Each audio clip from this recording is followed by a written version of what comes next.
Wa yatabayyana wajha dzalika fi mayali. Maka dengan kita mengambil al-istifadah dari khobar-khobar para ulama akan menguatkan perkara-perkara di bawah ini. Pertama, anatilkal istifadah wa syuhrah aqwa fin nufus min ta'dilin wahid wal isnin. Maka khobar yang banyak al-istifadah seperti rawi yang masyhur tadi, Sufyan Ats-Tsauri, Ibnu Uyainah, Imam Malik, Imam Ahmad dan yang lainnya serta Waqi' Ibnul Jarrah yang kita misalkan, khobarnya banyak dari para ulama memujinya, bukan satu, bukan dua, banyak. Maka di sini lebih meyakinkan kita tentang penetapan rawi ini thiqah. Dan yang kedua, ana ghayatal amr min tazkiyatil mu'addil an yablugha zuhur satri rawi wa huwa la yablughu dzalika abadan fala hajah idan ila ta'dilihi adzahir al-adalah al-mustahiraha. Maknanya bahwa orang-orang yang seorang rawi itu asalnya adalah dia itu tertutup, tidak diketahui. Maka di saat banyak para ulama yang menyebarkan khobarnya bahwa fulan siqah, fulan imam, fulan hafalannya sangat kuat, yang menyebutkannya ulama-ulama dunia, maka dia akan tampil dan zahir menjadi rawi yang siqah, yang jelas sekali kesiqahannya. Maka ini perkara yang pertama. Apa tadi? Caranya al-istifadah. Maknanya dengan datangnya khobar dari para ulama ahli jarhi wa ta'dil tentang orang ini. Seperti tadi kami misalkan Waqi' Ibnul Jarrah, dan disebutkan di dalam kitab dari Syu'bah, Imam Asy-Syafi'i, Imam Malik, dan juga Sufyanan, Ibnu Uyainah dan Ats-Tsauri. Adapun perkara yang kedua, al-amru tsani, tansisu al-a'immah al-mu'addilin ala adalati rawi. Maka yang kedua adalah nas, telah dinaskan oleh ulama. Si fulan demikian, si fulan demikian. Si fulan siqah, si fulan hafalannya imam, dan seterusnya. Maka ini adalah permasalahan yang kedua. Dan permasalahan yang kedua ini ada permasalahan apakah madhab jumhur cukup dengan satu orang rawi yang mentautsik.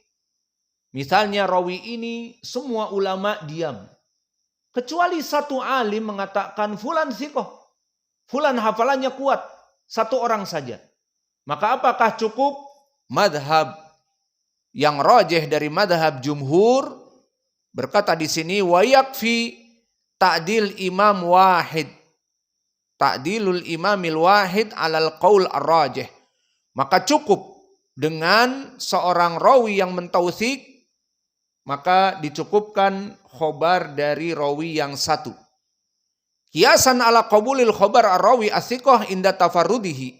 Dikiaskan dari penerimaan rawi yang siqah di saat berkesendirian. Maka ini madhab yang rajih.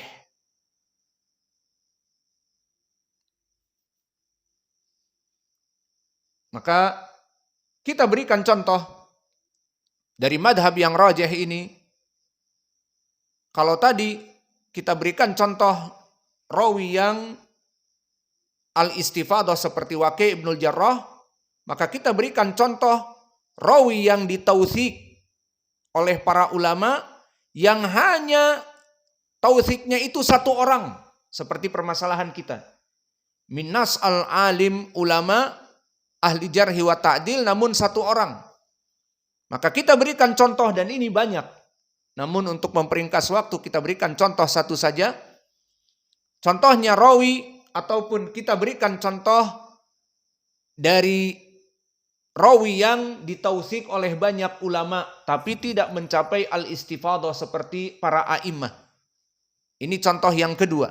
Dia ditautsik oleh banyak ulama namun tidak sebanyak Sufyanan ataupun Imam Ahmad dan yang lainnya. Maka kita berikan contoh tansis al-a'imah al-mu'addalin ala adalati rawi yang lebih dari satu. Contohnya adalah Atha ibnu Yazid al-Laitsi al-Madani, Nazilus Syam. Maka Atha ibnu Yazid dia ada di tabaqah ats-tsalitsah. Maka hidup di zamannya Nafi', Maula Ibnu Umar, dan juga Al-Hasan Al-Basri dan Muhammad ibn Sirin dan Mujahid Maula Ibni Abbas. Maka Atha ibnu Yazid al-Laitsi juga termasuk dari rawi Al-Bukhari. Maka dikatakan oleh Imam Ibnu Ma'in siqatun kifayah, dan disikohkan oleh Ali Ibnul Madini, dan disikohkan oleh Imam An-Nasai dan yang lainnya. Maka ini contoh dari seorang rawi yang ditausik lebih dari alim ulama, namun dia bukan mencapai al-istifadhah seperti derajat Imam Malik, Imam Sufyan Ats-Tsauri, Imam Sufyan ibni Uyainah, Imam Ahmad, Imam Asy-Syafi'i, Syu'bah ibnul Hajjaj, Abdul Razak ibnu Hammam, dan yang lainnya. Maka ini contohnya, dan ini adalah perkara yang banyak kami memberikan misal tatbikiyah untuk lebih difahami saja. Kemudian kita berikan yang terjadi khilaf di kalangan jumhur dan yang lainnya. Maka tadi jumhur memberikan taujih cukup seorang rawi ditausik satu rawi. Kalau tadi al-istifadhah a'imah, kemudian kami berikan contoh atau Ibnu Yazid al-Laitsi ditausik oleh 3 rawi misalnya, atau 4 atau 5 dari muaddilin, dari para imam. Nah di sini ada kasus bagaimana jika seorang rawi tidak ditausik kecuali satu rawi saja, ataupun satu imam saja dari ahli jarhi wa ta'dil. Jawabnya menurut jumhur bahwa dia itu diterima tausiknya. Dan ini adalah madhab yang diambil oleh jumhur ulama dari ahli hadis. Maka mana contohnya? Kami berikan contoh seorang rawi yang tidak ditausik, tidak dipuji oleh para ulama kecuali satu. Bernama Walan ibnu Bahis al-Adawi, yang ma'ruf dengan Walan al-Adawi, yang mana dia Al-Qurashi al-Adawi. Al-Adawi nisbah kepada siapa dari sahabat? Umar ibn al-Khattab al-Adawi, Al-Qurashi. Maka dia, Walan ini hidup di zaman tabi'i. Maka tidak ada para ulama yang mentausiknya kecuali satu. Siapa? Yahya ibnu Ma'in. Dinukilkan oleh Ibnu Abi Hatim di dalam kitabnya Al-Jarh wa Ta'dil bahwa Ibnu Ma'in ditanya tentang Walan al-Basri al-Adawi ini, maka dia mengatakan Walan al-Basri thiqatun. Makna thiqah adalah dia mempunyai adalah dan hifdz, langsung dua-duanya. Maka di sini permasalahan. Apakah cukup kita menjadikan Walan al-Adawi ini rawi yang thiqah karena tausik dari Ibnu Ma'in? Maka jawabnya cukup, dan ini madhab jumhur. Maka dia tidak ditausik kecuali satu ulama, sehingga Ad-Daruqutni rahimahullah di dalam kitabnya Ilal menyebutkan Walan al-Adawi ghairu masyhur illa fi hadal hadis, bahwa Walan tidak masyhur kecuali di hadis ini. Maka ini pendapat dari Ad-Daruqutni. Yang penting meskipun dia tidak masyhur telah ditausik oleh Ibnu Ma'in yang merupakan satu alim ulama dari jarhi wa ta'dil. Nah, sekarang kita berikan contoh tadi Walan, dia ditausik hanya oleh Imam Yahya ibnu Ma'in. Lalu para ulama yang lainnya kemana? Diam. Karena mungkin tidak mengetahui. Maka Abu Hatim diam, Abu Zur'ah diam, An-Nasai diam, Al-Bukhari diam, Yahya ibnu Sa'id al-Qattan diam, Abdurrahman ibnu Mahdi diam, Amr ibnu Ali al-Fallas diam, Ali ibnu al-Madini diam, Syu'bah ibnu al-Hajjaj diam, Waqi' ibnu al-Jarrah diam, Imam Ahmad diam, maka tidak ada yang mentautsik kecuali Yahya ibnu Ma'in. Permasalahannya sekarang, apakah diambil ucapan Yahya ibnu Ma'in dan kita menghukumi rawi ini walan huwa thiqah kama tafarrada bihi ibnu Ma'in? Al-jawab na'am hakada qaul jumhur. Inilah pendapat dari jumhur dan ini yang rajih dari khilaf di kalangan para ulama. Maka kesimpulannya, jika seorang rawi antum tidak mendapati di saat antum memeriksa rawi ini, antum memeriksa hadis, dan saya harapkan insya Allah setelah kita selesaikan kitab ini ataupun sebelum, kita praktek kepada kitab Tahdzibu At-Tahdzib, kemudian kita menghukumi rijal, dan setelah itu insya Allah kita mulai masuk penugasan kepada kalian, periksa hadis ini, periksa hadis itu, sahih atau tidak. Nanti antum ke Yaman sudah tinggal membuat kitab, diberikan kepada para masyayikh untuk diperiksa ataupun menjadi kitab yang kalian pembahasan untuk mengajar di sana. Maka jika kalian kuat ilmu hadis, nikmat.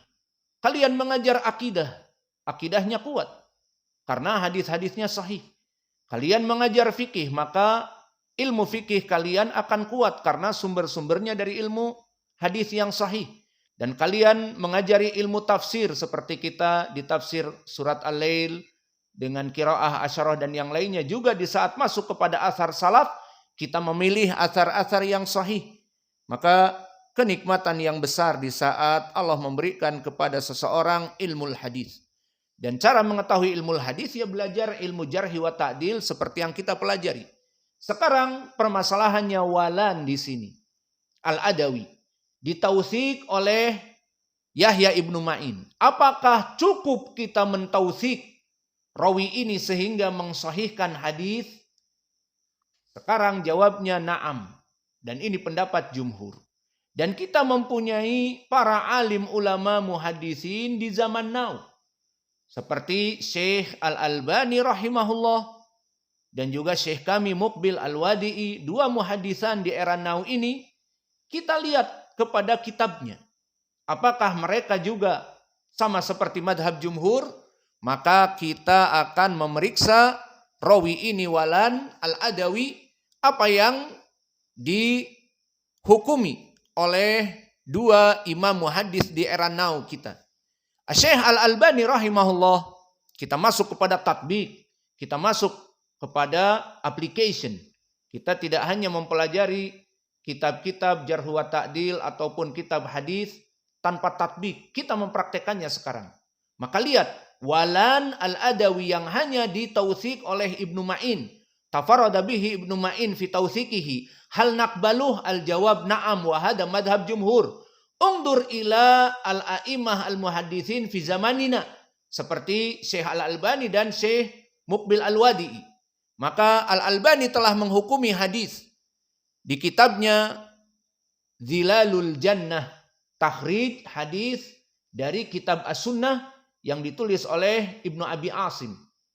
Maka ada hadis yang diriwayatkan oleh Imam Ibnu Abi Asim, yang mana hadis ini diriwayatkan dari Walan Al-Adawi an Hudzaifah an Abi Bakar As-Siddiq, tentang permasalahan Nabi orang pertama yang dibangunkan dari kubur. Maka sanadnya dari Walan Al-Adawi an Hudzaifah an Abi Bakar As-Siddiq. Qala Rasulullah sallallahu alaihi wa ala alihi wasallam, bahwa Nabi sayyidu walad Adam wala fakhr wa awal man tunshaku anhul ard wala fakhr hatta innahu la yaruddu alayyal haud akthar mimma baina San'a wa Ailah. Maka hadis ini asalnya sahih, diriwayatkan oleh Imam Muslim. Namun di sini kita ingin membahas dia diriwayatkan oleh Abu Bakar As-Siddiq dari jalan Walan Al-Adawi.